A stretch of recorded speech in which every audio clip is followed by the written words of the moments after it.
emotions in Mexico when it comes to sports. You got soccer. After round one, we've got a soccer score. 1-1. The bell. And we are underway. With a record of 35 wins, only one defeat, he has 27 big wins coming by way of knockout. Tonight, making his third world title appearance, he is ranked in the top 5 by all boxing organizations. Ladies and gentlemen, please welcome tonight's battle-ready challenger, the hard-hitting and dangerous former WBC bantamweight and WBC super bantamweight champion of the world, introducing Luis Pantera Neri. And his opponent across the ring, the defending world champion, fighting out of the blue corner, wearing black trunks with gold trim, hailing from Ormoc City, Leyte in the Philippines. His weight 117 3/4 pounds. His record 29 wins, 4 losses, 20 of his wins coming by way of knockout. Tonight, making the first defense of his current title, here is the 3-weight division world champion and the reigning WBO bantamweight champion of the world, John Riel Casimero.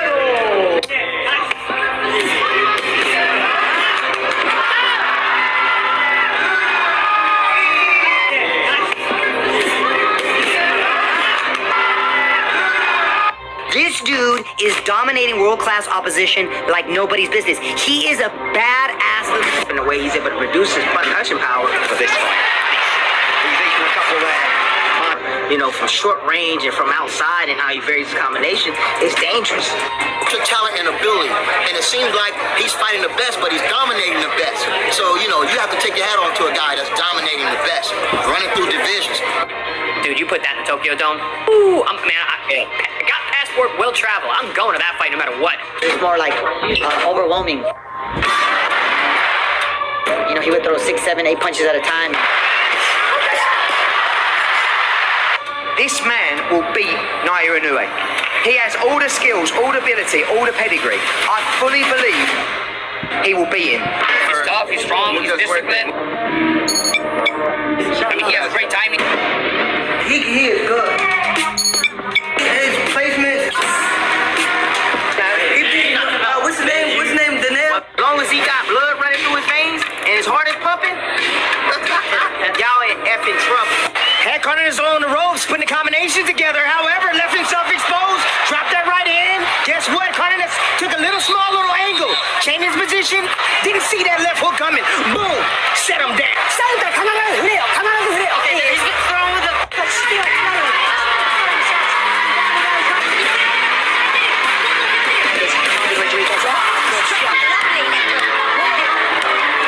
Look out for this guy. Look at what he's doing. Samiro's on a good run of form, and I've seen him, ringside, and the power that man possesses in his hands is a joke. Because the opponent is so very good, but all my opponent is so very good, but I'm a strong man. He want to knock out all people. He want to knock out. Then I'll do my best to knock him out. Nagsimula na nga po ang kampo nitong si Casimero na pag-ingayin ang laban nila nitong si Luis Neri, na kung saan nagbibigay na ito ng kalinawan na si Luis Neri na talaga ang kanyang makakalaban. Natuto na nga po talaga ang kampo nitong si Casimero na pangunahan ang mga hakbang ng kanyang promoter, dahil sa inaantay na kasi nito na ang kanyang promoter ang formal na mag-anunsyo ng laban. Matagal nang inaabangan ni Casimero na maikasa ang laban na ito sa pagitan nila nitong si Neri, na kung saan ito nga pong inaasahan na kalaban di umano ni Casimero, dahil sa ayon po kasi sa kampo nitong si Angas ng Pinas, isang napakalaking laban di umano ang pagbibidahan ngayon ni Casimero, at hindi nga daw ito isang tune-up fight, dahil sa ito ang isa sa pinakamahusay na boksingero na kanyang kakalabanin. Nagbigay po ng ilang clue itong si Casimero, at ang lugar di umano ng kanyang makakalaban ay nagsisimula sa letrang M, na kung atin naman po kasing susuriin ay malamang sa malamang po ay ito ang bansang Mexico, dahil sa alam naman po kasi natin mga idol na ang laban kay Neri ay ang pinakamalaking laban na maihahain itong si Koki Kameda kay Casimero. Ngayon po ay naghihintay na nga lamang po itong kampo ni Casimero na mailabas na ng kanyang promoter ang balitang ito para sa kanyang paparating na laban bago sila gumawa ng karampatang mga hakbang para sa gayon nga ay pag-ingayin na ang kanyang laban. Ngayon mga idol, bagamat wala pa pong pag-aanunsyo sa laban ni Casimero, ay atin mo na ngayong hihimay-himayin ang kakayahan nitong si Casimero at Neri. May pagka one-man well Dinamita Marquez ang tirada nitong si Pantera Neri. Nagaganti po talaga ng suntok kung itong kanyang kalaban ay papasok sa kanyang depensa. Napakahilig po nitong si Neri ang makipagpalitan ng suntok sa mga kalaban. Kumbaga ay naliligayahan po itong si Luis Neri na makitang nananalo siya sa palitan ng mga kombinasyon. Wala sa radar ni Neri ang tumakbo at maging isang defensive na boksingero. Kumbaga basagan po talaga ng mukha ang gusto nitong si Luis Neri. At bagay na bagay po naman ang istilong ito dito sa ating maangas na kababayan na isang 3 Division World Champion na si John Rael Cuadro alias Casimero. Dahil sa ito po kasi ang tipo ng boksingero na gustong-gustong makakalaban ni Casimero, kalaban na hindi marunong umatras. Kaya naman ay sigurado na wala pong takbuhan at literal na basagan talaga ng pagmumukha ang magiging laban ni Casimero at Neri. Hindi pwede itong papuchi-puching game plan lamang ang gamitin ni Casimero para talunin itong si Luis Neri sa laban. Dahil sa magiging kumpiyansa po si Casimero sa laban na ito, ay hindi lang normal na pagkatalo ang matitikman ng ating kababayan. Dahil sa sigurado mga idol na malagim na pagkatalo ang mangyayari kay Casimero kung magpapabaya dito sa magiging laban nila ni Neri. Dahil sa hindi naman siguro lingid sa ating kaalaman na si Luis Neri lang naman ay itong kauna-unahang boksingero na nagpabagsak dito kay Naoya Inoue. At sigurado na mayayanig din si Casimero kung siya ay direktang matatamaan at hindi mapaghahandaan ang mabibigat na suntok nitong si Neri. Hindi lang dapat ang pagiging opensibong pag-atake ang dapat tutukan ng kampo ni Casimero. Ito ay dahil sa kailangan din pong pagbigyan ng pansin nitong si Casimero ang depensa, game plan, makakuha ang timbang sa laban at ang kanyang stamina. Ngayon kung malulusutan ni Casimero ang mga pangunahing problemang ito mga idol, maggagaranti ako sa inyo na malaki ang tsansa na manalo ni Casimero kung matutuloy at maikakasa ang laban nila nitong si Luis Neri. Ngayon sa tingin nyo mga idol, kaya po kayang talunin ni Casimero itong si Neri kung maikakasa na ang kanilang magiging sagupaan? I-comment nyo na po yung magiging komento mga idol para sa gayon ay atin yung mapag-usapan dito sa ating comment section. Yan naman po ay may ihahain ako na laban sa inyo. At ito na nga ay ang nagdaan na laban ni John Rael Casimero sa hapon na si Tom Zikushi, na kung saan nga po ay kayo makapagsasabi sa kung ubra nga ba ang estilo na ito ni Casimero na lumaban kay Tom Zikushi para talunin si Luis Neri. Yan naman din sabay-sabay po natin ngayong panoorin ang laban ni Casimero sa hapon na si Tom Zikushi.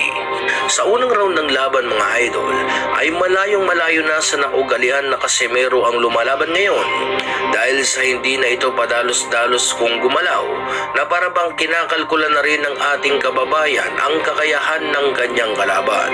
Kumbaga yung tipo na Casimero na hindi na basta-basta pumapasok sa depensa ng kalaban nang hindi na alam kung ano nga ba ang kakayahan ng kalaban at sa kung papaano nga ba ito gumawa ng suntok.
Sa pangalawang round ay makikita rito na kahit bumabato ng malalakas sa suntok si Casimero ay magagawa pa rin itong bumalik sa kanyang depensa.